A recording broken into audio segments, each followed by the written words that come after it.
What you need to know about your heart health, next on Public Report.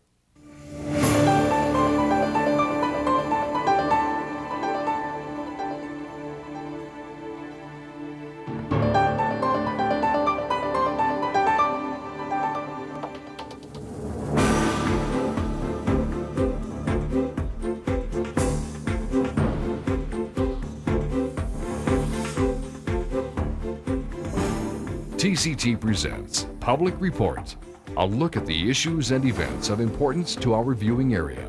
Now, here is your host. Thank you for joining us for Public Report. I'm John Lemon. Joining us today is Sarah Fedele, Director of Communications and Marketing, American Health Association Mid-Atlantic Affiliate. Thank you for being here. Thank you so much. Glad that you're here. Let's get the conversation started. Let's begin. If you can give us a broad understanding about what heart disease really is. Sure. The American Heart Association has been around since 1924, and it's just critically important that we get the word out around prevention, raising funds for research, awareness. Heart disease is the #1 killer for both men and women in the United States.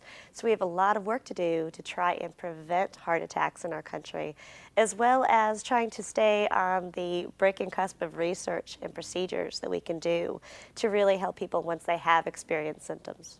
Okay. So what are the differences that you see between men and women when it comes to heart health? There are a lot of differences, and they actually range from very obvious signs. Most likely when men experience heart attack symptoms, you kind of see the clutching of the chest or the grabbing of the arm that you see in some of the old classic movies. And some of that really does hold true in a lot of symptoms that men report, which is just that overcoming pressure on the chest, the elephant on the chest. And it's pretty much a no-brainer. It's something is drastically wrong. This is not right. Yeah, there's not a decision to be made there. It's you're walking along from your car to your office and you drop and you're clutching your chest and something is wrong and someone around you is calling 911. Is that the most common, not having time to react? Is that the most common? Okay. Yes. Now, once that does happen, lots of times the survivors I've spoken to, they're able to look back and go, you know what? I realized a few months back, I kind of had some chest pain. I was on the treadmill, and then it went away. Or I woke up and I felt really nauseous, and but then it went away. Mm-hmm. But when it really happens for a man, a lot of the symptoms that we hear, there's not a question of whether or not you're having a heart attack. It's who's calling 911 and how quickly can I get to which facility? So that question part is pretty much taken out of the equation. Women, on the other hand, have shown to show some more unusual symptoms. So it may be nausea, it may be shortness of breath. A woman may get up every morning and run a mile, and then all of a sudden she can't make it up the stairs. Okay. So she has to stop halfway through, or extreme fatigue. Normally a woman's on the go, and then she has no energy at all. So what these subtle warning signs, I guess that's going to lead into your mission of making women more aware, being that it's harder to detect, harder to determine. Exactly. And the example you gave, is that an exaggeration, or is that something that really happens? You can run a marathon one day and have symptoms of a heart attack the next. I've spoken to survivors right in Guilford County where they're avid runners. They knew they had a family history of heart disease. They're avid runners. They get up, they know they work out, they eat healthy. But then all of a sudden, they feel like they have the flu, have no energy. Where they used to get up and run the mile, now they feel like they have to stop on the way from the parking lot to the office just to take a breath. They have like a heaviness in their arms, or sometimes it can even, one of the newest symptoms that came out a few years ago by the American Heart Association through research that has been done, is women also can even feel like a sense of impending doom, which is something that is new. And at first it sounded kind of light, like, okay, really? An impending sense of doom. The research has shown, though, that actually can come through. So one thing that we really need to do, and I should say also, women can still show the classic signs. They can still feel a burning in the chest. So we're going to see both. A pain in the back. Pain that's going from the arms down. But women can also experience intense jaw pain that'll drop you to the floor. It's not a cavity. Right. You're not going to your dentist. You need to go to the ER. So there are those signs that make it a little bit more difficult to detect in women. And then to talk a little bit more about that for a second, there's also the part of women that is psychological in nature where we go, I still got to make it to the office. I got the Right. meeting at 10. I got to pick the kids up at 3, and my son has karate tonight. That's And and, we and have those company are coming in this weekend. So yeah, I'll wait, and if it still feels bad, yeah, I'll call on Monday.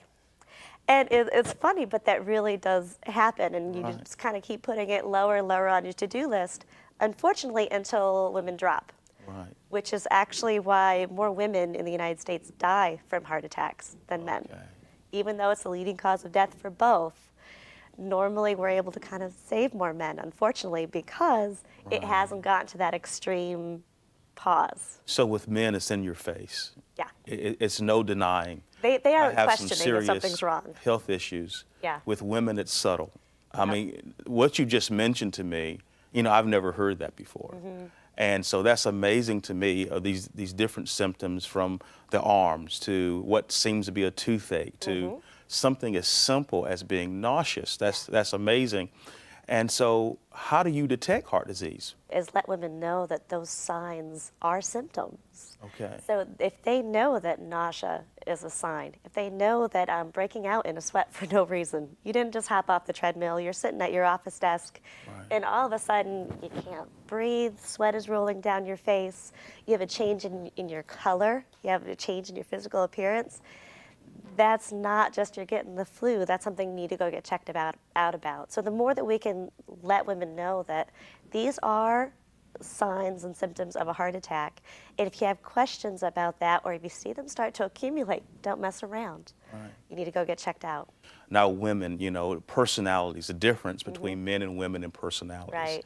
And we won't go into psychological profiles and try to. We could be here all day. We sure could, and we don't want to go into highlighting those differences. But obviously, women oftentimes exhibit greater sense of commitment. I have to take my son to soccer practice. I have to go to work. I have to do this, as you Yeah. mentioned before. And you mentioned some of the signs. But how much time, when these symptoms are being exhibited, they're being seen, how much time do women have to actually react without irreparable damage being done or something severe, serious happening? The main thing they need to do is just listen to their body because there's no general rule. Okay. Saying if you have unexplained back pain and you wake up and you don't know if you just slept wrong or if you have back pain that's going across and your arms are heavy and you feel nauseous, there's no set rule of I have these 3 symptoms, you have a week Okay. to go see your cardiologist or to go to the ER. Right. You could have no symptoms at all, and then all of a sudden have a bunch of symptoms happen at the same time. You could be sitting at your desk working, preparing for a PowerPoint meeting or something like that, and all of a sudden you feel sick to your stomach, you feel short of breath, you're sweating profusely, you need to go. Nothing is more important than you being able to be around to still do those things that are so vital to you on your to-do list. So there's no general rule of what you need to do by such and such a time. It's really a fact of we need to let women know that these are signs and symptoms of something that could be greatly wrong with their heart health, and take note. And when you listen to your body, take action. Now, what do we do to prevent? Let's talk about some preventative measures that we can take. Sure. The biggest thing to know about heart disease with men or women is to know that it's 80% preventable. Okay, well, that's good news. Yeah, it's wonderful news. Unfortunately, we lose 1 in every 3 men and women to cardiovascular disease. So the thing is, though, is that there's a lot that we can do to prevent it. 80% of those people that go to the hospital, that you're worried about your family member, you're worried about your husband, you're worried about your wife, 80% of those could be prevented if we made different choices throughout our day. Some of those risk factors you can't change. You can't change your age. You can't change your ethnicity. You can't change whether you have a family history. If, Uncle Todd died of a heart attack and you have grandparents that died from heart disease or stroke, those are things that you need to know. So the first step is really exploring your family history and having those conversations when you're in a family setting. So what kind of happened? What kind of stroke did he have? Was it in the brain or was it a clot? Or do we know? So we need to be a little bit of a family historian. You do, you Okay. do. Because the more you know about that, you can balance the scales. So you can't get rid of the family history. You can't change that. But if you know about it, you can go, you know what? Okay, maybe at 35, I need to make sure that I have my blood pressure under control. If my blood pressure was the silent killer that got my father, okay, I'm not going to wait until I'm 40 or 50 to do that. You know, you're 25, go in and you check it out. What is my blood pressure? And What so should it be? we hear so much about early detection. Mm-hmm. So just a brief little recap here, you're looking at history, Yep, you're family looking at history, and you're looking at early detection. If the history says at 35 this happens, I'm 35, I need to be going in. What other kind of early detection things could we do? I would go in earlier, and you need to make Okay. sure that you know your numbers. You need to have a complete lipid workup so you know what your total cholesterol is, what's your HDL, what's your LDL, what's your triglycerides. Know that, and it's a simple blood test. It's a fasting and a simple blood test, and just when you go to your regular appointment, go, you know what, sign me up for this. You know, you have it done, you know what your cholesterol is at that point, and then you also have a baseline for future knowledge. Blood glucose levels. Is there a history of diabetes in the family? Diabetes has a huge connection, unfortunately, to heart disease. So if you can help prevent diabetes, you're also helping prevent heart disease that goes along hand in hand, unfortunately. Physical activity is huge. Physical activity is something that you can do every day that really improves your heart health. Physical activity, of course, diet, Yes. staying away from certain foods. You know, when it's one of those things. I was talking to one of our local survivors the other day, and she said, you know what, it's just a decision that I constantly make. You know, if I'm running out out of my office to go to a meeting, am I taking the stairs or am I taking the elevator? Well, you know, is it going to kill me? Do I have that 30 seconds? All right, I'll take the stairs. Do you take the spot that's closest to you when you go to the mall, or do you park way back?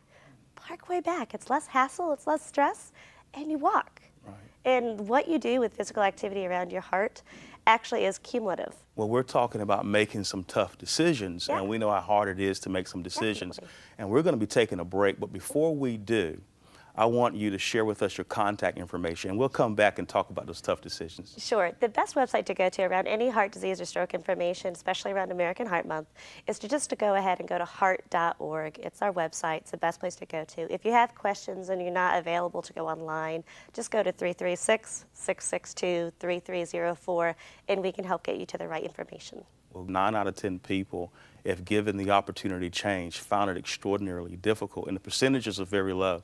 But we're going to come back, and I hope you're going to share with us some advice on how to make those changes. Definitely. Okay? And we'll be back right after this.